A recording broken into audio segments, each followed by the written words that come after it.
ওং গঙ্গনপতয়ে নমঃ। ওং হ্রাং হিং সূর্যায় নমঃ। নগেন্দ্র হরায় তিলোচনায় ভস্যাঙ্গরায় মহেশ্বরায় নিত্যায় শুদ্ধায় দিগম্বরায় তস্মৈ নকারায় নমঃ শিবায়। হর হর মহাদেব। নমস্কার বন্ধু, অ্যাস্ট্রোলজি 24x7 ইউটিউব চ্যানেলে আপনাকে আরও একবার স্বাগত। আমি আপনাদের বন্ধু শ্যামল। বন্ধু সঙ্গে থাকুন, ভালো থাকুন। শুরু করব দৈনিক পঞ্চাঙ্গ 16ই আগস্ট 2026 রবিবার। কেমন যেতে পারে আপনাদের পঞ্চাঙ্গ অনুযায়ী। আজকের দিনটা কেমোদ্যম যোগ আছে, মানসিক অস্থিরতা এবং একাকিত্ব অনুভূতি হতে পারে, খেয়াল রেখে চলতে হবে। ধ্যান করতে হবে, প্রিয়জনের সহচর্য সহায়ক হতে হবে।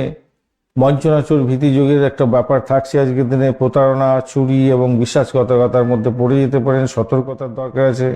মূল্যবান জিনিসপত্র এবং গুরুত্বপূর্ণ নথির ক্ষেত্রে বাড়তি সতর্কতার দরকার আছে প্রত্যেকটা রাশির বন্ধুদের ক্ষেত্রে।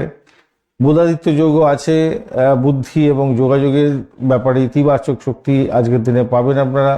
বিশেষত মিথুন, কন্যা, সিংহ রাশির বন্ধুরা।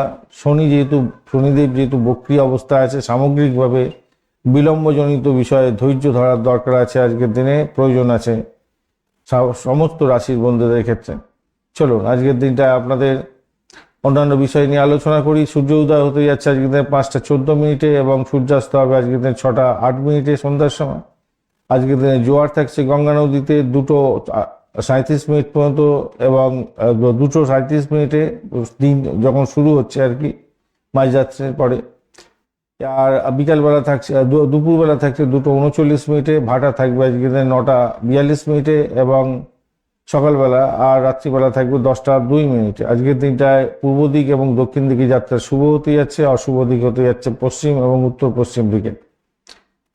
আজকের দিনে যে সমস্ত রাশির বন্ধুরা ভালো ফল পেতে যাচ্ছেন মোটের উপরে, সেটা হচ্ছে মেষ, কর্কট, কন্যা, বৃশ্চিক, ধনু এবং মীন রাশির বন্ধুরা। আর কুম্ভ রাশির বন্ধুরা একটু সতর্ক থাকবেন। অষ্টমস্ত চন্দ্র থাকছে ধনিষ্ঠা নক্ষত্রের অন্তিম 2 পদ, শতভিষা নক্ষত্র এবং পূর্ব ভাদ্রপদ নক্ষত্রের প্রথম 3 পদে জন্মগ্রহণকারী বন্ধুরা একটু সতর্ক থাকবেন, কেন অষ্টমস্ত চন্দ্র থাকবে। আজকের দিনে যে সমস্ত নক্ষত্রের বন্ধুরা মাঝরাত্রি বা ভোররাত্রি বলবো 3:50 পর্যন্ত 17 তারিখ পড়ে যাবে, ভালো ফল পেতে যাচ্ছেন। অশ্বিনী, কৃত্তিকা, মৃগশিরা, আদ্রা, পুষ্যা, মঘা, উত্তর ফাল্গুনী, চিত্রা, সাথী, অনুরাধা, মূলা, উত্তরাষাঢ়া, ধনিষ্ঠা, শতভিষা এবং উত্তর ভাদ্রপদ নক্ষত্রের বন্ধুরা। এই 3:50 ভোর রাত্রির পর থেকে যে সমস্ত নক্ষত্রের বন্ধুরা ভালো ফল পাবেন: ভরণী, রোহিণী, আদ্রা, পুনর্বসু, অশ্লেষা, পূর্ব ফাল্গুনী, হস্তা, সাথী, বিশাখা, জ্যেষ্ঠা, পূর্বাষাঢ়া, শোভনা, শতভিষা, পূর্ব ভাদ্রপদ এবং রেবতী নক্ষত্রের বন্ধুরা। আজকের দিনে যে সমস্ত ব্যবসা বাণিজ্যের ক্ষেত্রগুলো ভালো হতে যাচ্ছে সেগুলো নিয়ে আলোচনা করব। সুতোর কাজ, সেলাই, সূক্ষ্ম কাজ, ডিজাইনিং, হস্তশিল্প, গয়নার ব্যবসা বাণিজ্য, শিক্ষা এবং প্রশাসনিক ক্ষেত্র, বই প্রকাশনা, ডিজিটাল কন্টেন্ট সংক্রান্ত ক্ষেত্র, নির্মাণ শিল্প এবং স্থাপত্য সংক্রান্ত ক্ষেত্র, রিয়েল এস্টেটের ব্যবসা বাণিজ্য ভালো হতে যাচ্ছে। ভ্রমণ এবং চুক্তির ক্ষেত্রে একটু সতর্কতার সঙ্গে এগোতে হবে, ভালো ফল পাবেন। নতুন উদ্যোগের ক্ষেত্রে ভালো হবে, কিন্তু সতর্কতার সঙ্গে এগোতে হবে, আমি আগেই আলোচনা করেছি এ ব্যাপারে। আজকের দিনটা যেহেতু রবিবার, তাই নেতৃত্ব দেওয়ার ক্ষমতা বাড়বে, কর্তৃত্বপূর্ণ জায়গা তৈরি হতে যাচ্ছে, আত্মবিশ্বাসের দিনও হতে যাচ্ছে। আজকের দিনটায় তিথি চতুর্থী থাকছে, গণেশজির পূজা অর্চনা করবেন, বাধা দূরীকরণের জন্য চেষ্টা করবেন। পূজা পাঠ এবং উপাসনার জন্য অত্যন্ত গুরুত্বপূর্ণ, নতুন উদ্যোগের ক্ষেত্রে মিশ্র ফল পাবেন। পঞ্চমী থাকছে আজকের দিনে শিক্ষার ক্ষেত্রে, বিদ্যা অর্জন এবং সৃজনশীলতার কাজের ক্ষেত্রে সহায়ক হতে যাচ্ছে। সিদ্ধ যোগ থাকছে আজকের দিনে 5টা 21 পর্যন্ত সময়, সর্বাত্ম সিদ্ধি যোগ। তার সঙ্গে আপনাদের শুভত্ব বৃদ্ধি করে দেবে, অত্যন্ত শুভ দিন হতে যাচ্ছে এই 5টা 21 পর্যন্ত সময় সকালবেলা। এরপরে সাধ্য যোগ সৃষ্টি হয়ে যাচ্ছে, ভোর রাত্রি 4:08 পর্যন্ত চলতে থাকবে। লক্ষ্য পূরণের জন্য আপনি এগিয়ে যান, ভালো হবে। বৃষ্টিকরণ 4:25 পর্যন্ত বিকালবেলা থাকবে। ভ্রমণ এবং নতুন উদ্যোগের ক্ষেত্রে কিন্তু অশুভ হতে যাচ্ছে, খেয়াল রেখে চলতে হবে। ভাবকরণের পরে পড়বে। গৃহস্থলীর কাজের ক্ষেত্রে এবং সামাজিক কাজের ক্ষেত্রে শুভত্ব বৃদ্ধি পাবে। আজকের দিনে হস্তা নক্ষত্র দিয়ে চন্দ্র 3:50 ভোররাত্রি পর্যন্ত চলতে থাকবে, 17 তারিখ পর্যন্ত। 17 তারিখ আর কি পড়ে যাচ্ছে।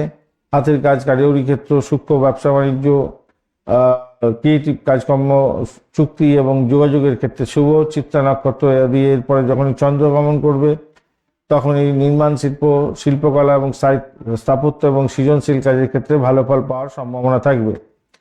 আজকের দিনে শুভ সময়গুলো নিয়ে আলোচনা করব। আজকের দিনে শুভ ব্রহ্ম মুহূর্ত থাকছে 3:45 থেকে 4:29। অভিজিৎ মুহূর্ত থাকছে 11:15 থেকে 12:06। অমৃতকাল থাকছে 9:44 থেকে 11:22। বিজয় মুহূর্ত থাকছে 1:50 থেকে 2:41। সর্বার্থ সিদ্ধিযোগ এবং অমৃত সিদ্ধিযোগ একত্রে থাকছে 5:14 থেকে 3:50 ভোররাত্রি পর্যন্ত সময়, বেশ ভালো। এছাড়া রবি যোগও থাকছে আজকের দিনে 3:50 পর থেকে 5:14 পর্যন্ত সময়। সর্বার্থ সিদ্ধিযোগ, অমৃত সিদ্ধিযোগে যে কোনো ধরনের শুভ উদ্যোগ গ্রহণ করতে পারেন, সেক্ষেত্রে শুভত্ব বৃদ্ধি পাবে। রবি যোগের ক্ষেত্রে ইলেকট্রনিক গেজেট কিনতে পারেন, সেক্ষেত্রে ভালো হবে। মেডিকেল সংক্রান্ত ক্ষেত্র এবং সরকারি ক্ষেত্রে কোনো ডিসিশন মেকিং এর জন্য বিশেষভাবে শুভ। অমৃত যোগ শুভ থাকছে 6:05 থেকে 9:53 পর্যন্ত। এছাড়া রাত্রিবেলা 6:52 থেকে 9:50 পর্যন্ত। মহেন্দ্র যোগ পাচ্ছেন ভোরবেলা 5:14 থেকে সকাল 6:05 পর্যন্ত এবং রাত্রিবেলা 6:08 থেকে 6:52 পর্যন্ত এবং মাঝরাত্রিতে 12:48 থেকে 1:32 পর্যন্ত সময়। এই শুভ সময়গুলো সঠিকভাবে ব্যবহার করার চেষ্টা করুন, অত্যন্ত শুভ সময়। এই শুভ সময় শুভ উদ্যোগ গ্রহণ করলে বিশেষভাবে শুভত্ব বৃদ্ধি পেয়ে যাবে।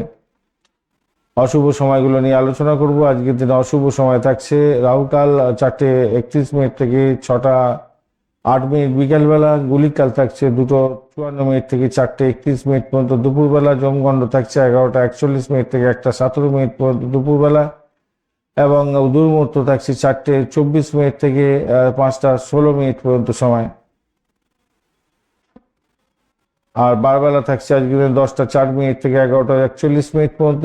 কালবেলা থাকছে 11:41 থেকে 1:17 পর্যন্ত এবং কাল রাত্রি থাকছে আজকে 1:04 থেকে 2:27 পর্যন্ত সময়। এই শুভ সময় অশুভ সময়গুলোর দিকে একটু নজর দিতে হবে। এই অশুভ সময় শুভ উদ্যোগ গ্রহণ করতে যাবেন না, সব কাজ পণ্ড হয়ে যাবে। রাহুকাল, বারবেলা, কালবেলা, কাল রাত্রিতে কখনোই কোনো শুভ উদ্যোগ গ্রহণ করা উচিত নয়। কোনো শুভ উদ্যোগ আগে গ্রহণ করছেন সেটা চলতে থাকতে পারে। গুলিকাল এবং যমগণ্ডে শরীর স্বাস্থ্যের দিকটা খেয়াল রাখতে হবে। জিট সাইন করতে যাবেন না, র্যাশ ড্রাইভিং করতে যাবেন না। আগুন বিদ্যুৎ ব্যবহার করার ক্ষেত্রে সতর্ক থাকতে হবে। দুর্মুহূর্তের সময় ইম্পর্টেন্ট কাজ নিয়ে বাড়ির বাইরে বা অফিসের বাইরে বেরোনো উচিত নয়। ধন্যবাদ বন্ধু, ভিডিওটি দেখার জন্য। লাইক, শেয়ার, কমেন্ট অবশ্যই করবেন। এই ধরনের ভিডিও পেতে অবশ্যই চ্যানেলটি সাবস্ক্রাইব করে রাখবেন। যারা অনলাইন কনসালটেন্সি চাইছেন 9830492908 এই নাম্বারে যোগাযোগ করতে পারেন। আর যারা অফলাইনে যোগাযোগ করছেন 6291623852 এই নাম্বারে যোগাযোগ করে নেবেন। বন্ধু, সঙ্গে থাকুন, ভালো থাকুন।